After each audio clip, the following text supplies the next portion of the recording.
I was just passionate. I was passionate about politics. Punk rock made me passionate about poetry, anything. From now on, it was passion.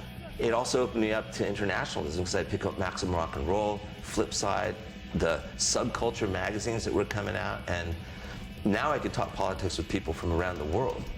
And I'm going, that's where we want to be. I'm a short Mexican guy. What am I going to do? Stand up there with long hair and these high heels? It's like, no, I'm going to be a Mexican guy like Lou Reed or any of these other guys who just look so fantastically normal. And I went, in fact, that's why I told Bruce, I go, we can be normal now and be taken seriously because of this genre of music. Hey, you don't know that you're a virgin state. The reason for going is because I promised my mother, and I promised myself that when I was 50, I was going to go back to school. My full name is Juan Camacho. I was born in April 24th, 1961. My father is Juan Camacho, and my mother is Inez Miramontes, and she goes by the name Nay. My father came to the United States in the 1930s with the Bracero program. He was born in La Piedad, Michoacan. My father was heavily conservative, nationalist Mexican. He always wanted to go back. He never wanted to give up his nationality. He wanted to stay Mexican as much as possible. And he didn't trust Americans. Throughout our lives, we lived a dual existence with my father's family in Mexico, which was his primary family, which he sent money to. And then my mother, who was basically kind of his second wife, mistress, kind of, because they weren't legally married by the church. And then my dad would go back and forth from the United States and Mexico until eventually he just ended up not coming back. And that was when I was about 16 when he didn't return. My mom is from Mexico City. She grew up in the slums of La Pensil, which is on the outskirts of the main city.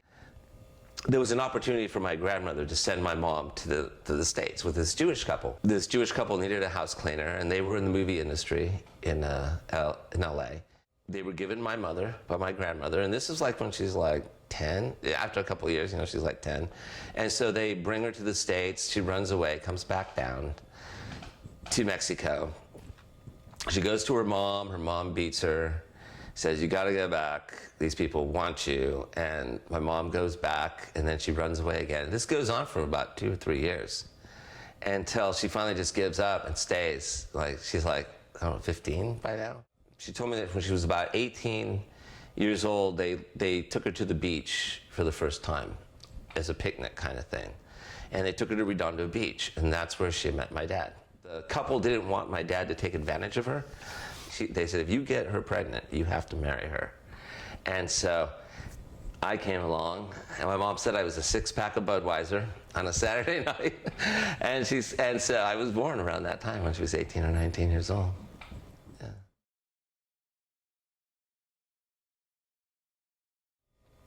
She had a best friend named Kathy, who turned her on to the song, These Boots Are Made for Walking by Nancy Sinatra. Had my mom dress up in go-go boots and a go-go outfit. Kathy would teach my mom how to be American. And so they would have these get-togethers where they would dance and sing and smoke cigarettes and stuff when my dad and her husband weren't around. But when my dad came home one day and caught her dressed like that, she got a beating. That's when I recognized, I was about 5 years old, I recognized that this was going to be a really big conflict. My mom wants to be independent, she wants to learn how to speak English, and my dad is beating her down, so she won't assimilate. She lent my mom the $5,000 to put as a down payment on a home. And my mom put the house in her own name, and then she started a babysitting business. It grew into a pretty large business. So anyways, in a nutshell, that's my mom. She worked her ass off and got her citizenship, and her house became really valuable, and yeah. So my dad and I had that conflict. I wasn't going to, I just was not going to do what he wanted me to do as far as grow a mustache and hang out with gang kids. It was like, I couldn't do it. I didn't know how to be violent or steal, you know, and that's what these guys wanted to do. They wanted to go around breaking windows, and so we just clashed, and I couldn't trust him. So that was my relationship with my dad.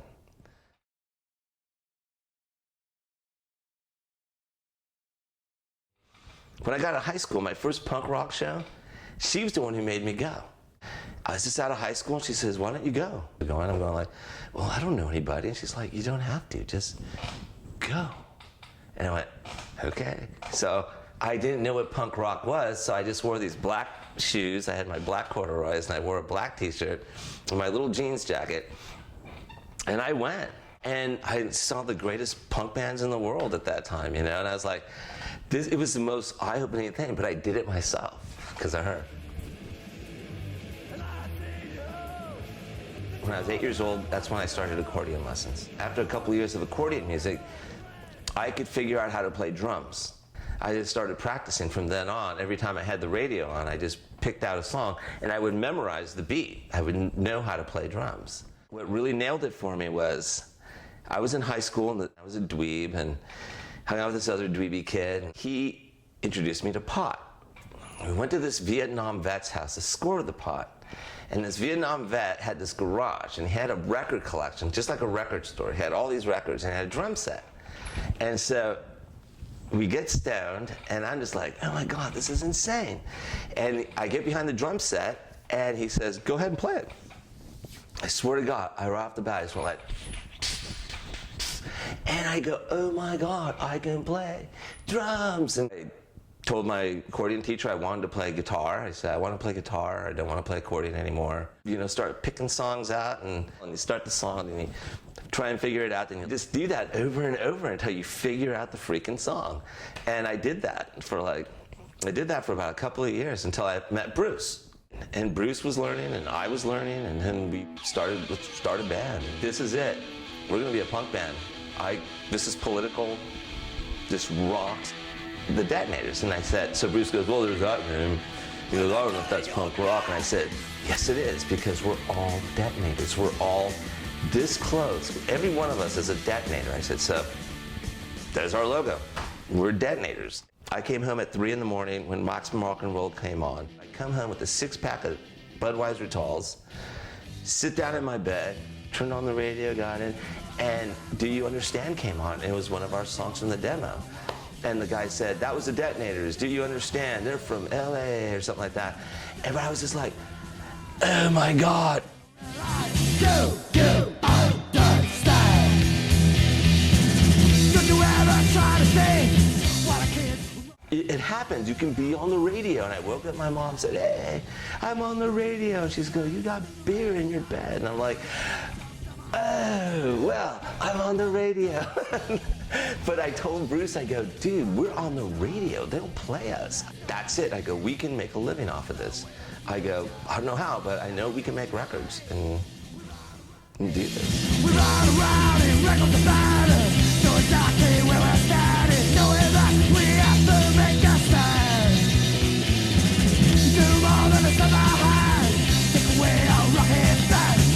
Do you understand?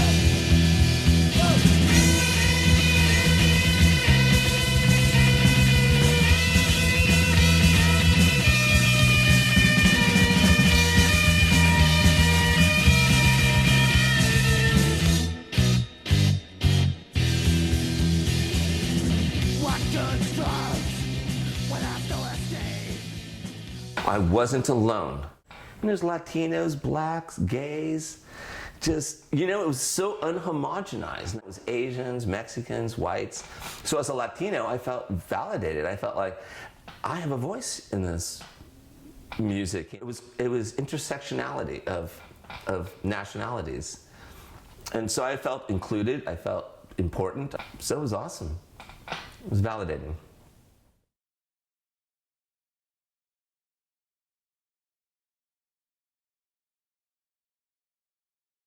Coming to a college town, I'd never seen one. And I saw the river, the trees, and the people.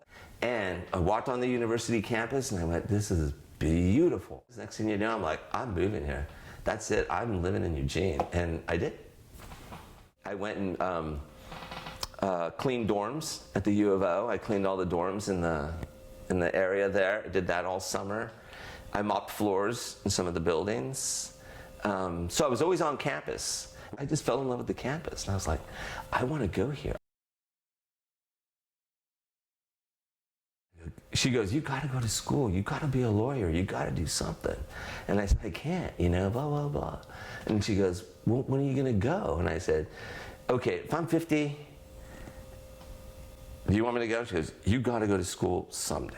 And I said, okay, I'll go when I'm 50, okay, Nay? If I'm 50 years old, I will go to school. She goes, good. And she goes, and I want you to write your story. And I said, no, I'll go to school, But yeah, so that's why I moved here. I fell in love with the place. I still love this place.